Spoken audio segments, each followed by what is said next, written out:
Hey everyone, Mr. Sujano here, your source for gaming, tech, emulation, and open source news. Let's get started. Alright, to kick things off, we're talking about Taki Udon Super 5 OLED. For those who may not be aware, this is an OLED upgrade for the Nintendo Switch Lite. It replaces the standard IPS screen with something with better color, brightness, and I don't want to say more detail, but the whole thing is just going to look a whole lot better.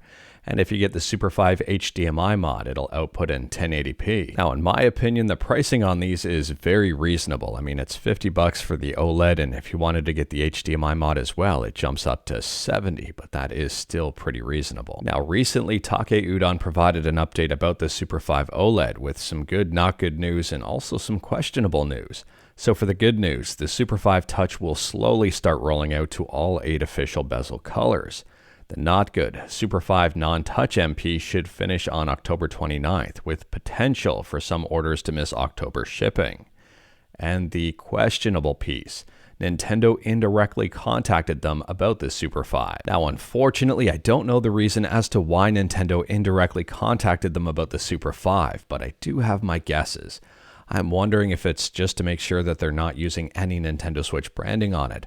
Or maybe they didn't like the colors of the bezels and were trying to make sure that they didn't copy them. I don't think Nintendo owns a trademark or copyright on the colors for the Switch Lites. Anyways, maybe it was because they were worried about it damaging the Switch. Maybe they wanted to shut the project down.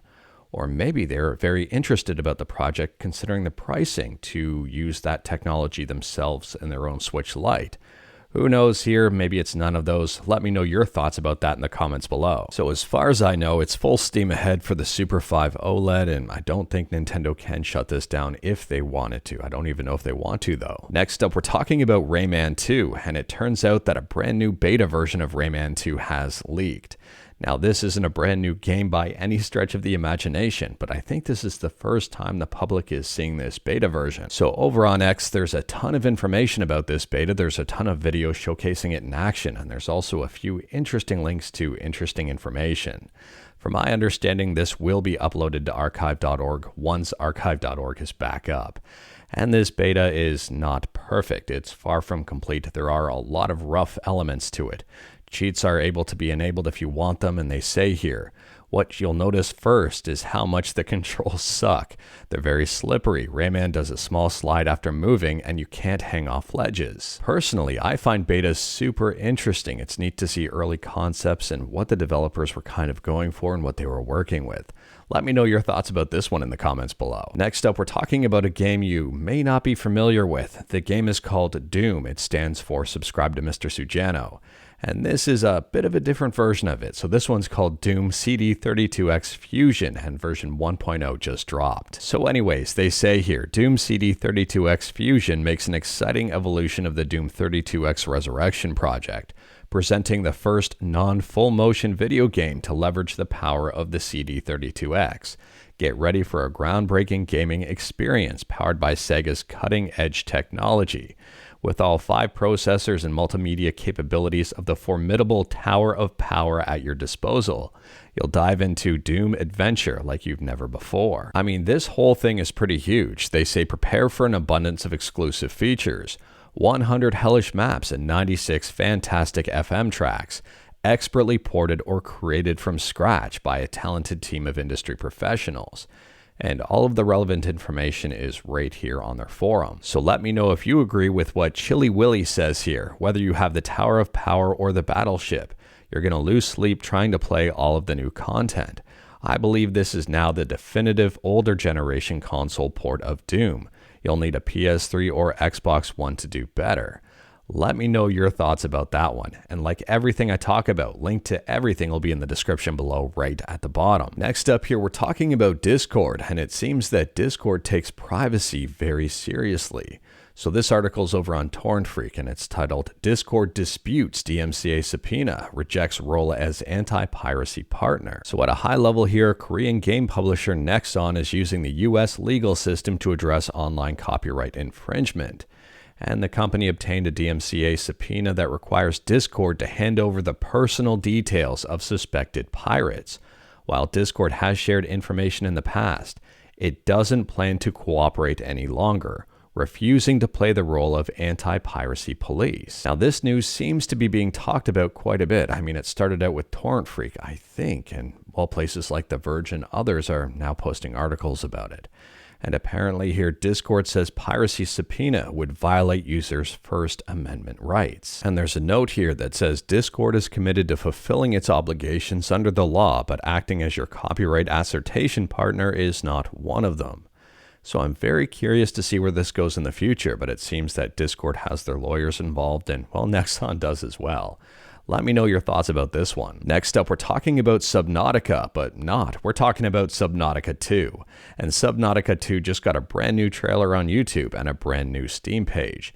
This game is set to release in 2025 here. Now, I could be wrong here, but I think a lot of people are excited about this one because right now the trailer on YouTube is sitting at number 2 in trending.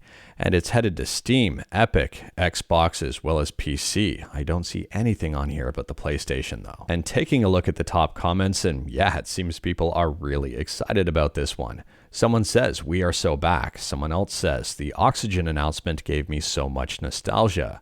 Someone else says, "I bought 3 pairs of fresh pants. I'm ready for the tutorial." If you are curious about this one, the Steam store page has a whole bunch more details about the game, and it will launch in early access. And they say here, Subnautica 2 is an underwater survival adventure game set on an all-new alien ocean world. Next up, we're talking about Metaphor Refantazio. Now, this game has just launched on Steam. It's got a very positive review score with over 4,000 reviews. And if you take a look here, there is a demo available. The game itself is not cheap, and it does incorporate Denuvo. However, the demo for this game did not. So according to DSO Gaming, Metaphor Refantazio has been cracked via its Denuvo free demo file. So the demo file of the game was cracked and people are now having access to the full game. And that is something I think is going to start changing demo games moving forward. I'm assuming people who use Denuvo will be using Denuvo on their demo files as well to protect them. I've got no doubts that there's going to be comparisons on YouTube at some point in time comparing the Denuvo free version of the game versus the regular Denuvo version of the game. And I'm curious to see here which one performs better and if there are any differences. Let me know your thoughts about this one. And speaking about releases, next up here we're talking about Like a Dragon Pirate Yakuza in Hawaii. And they've just posted a new video to YouTube titled Release Date Update.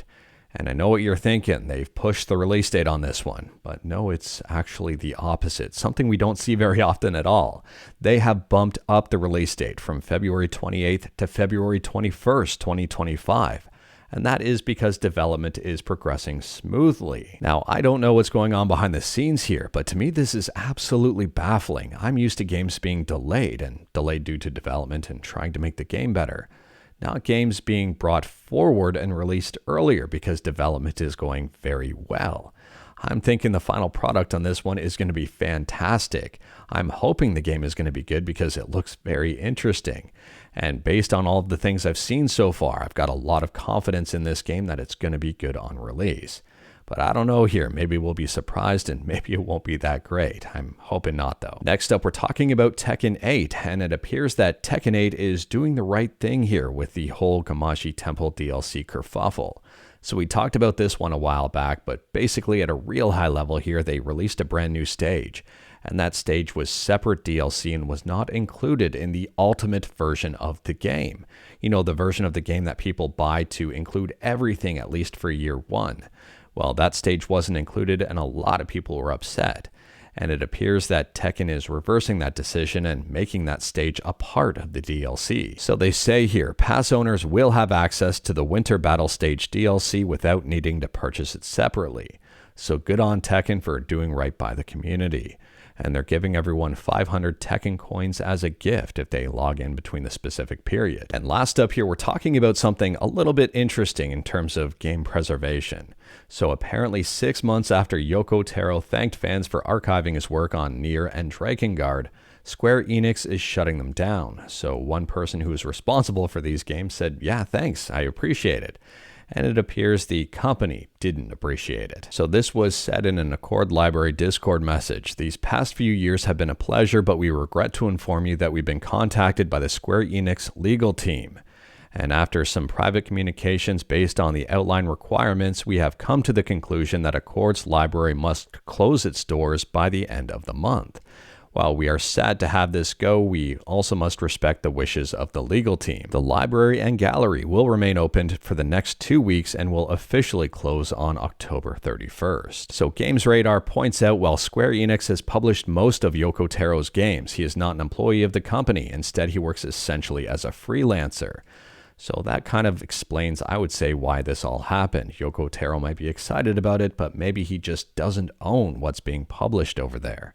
Let me know your thoughts about this one. But anyways, that is all I've got for you in this one. Straight to the point, all stuff and no fluff.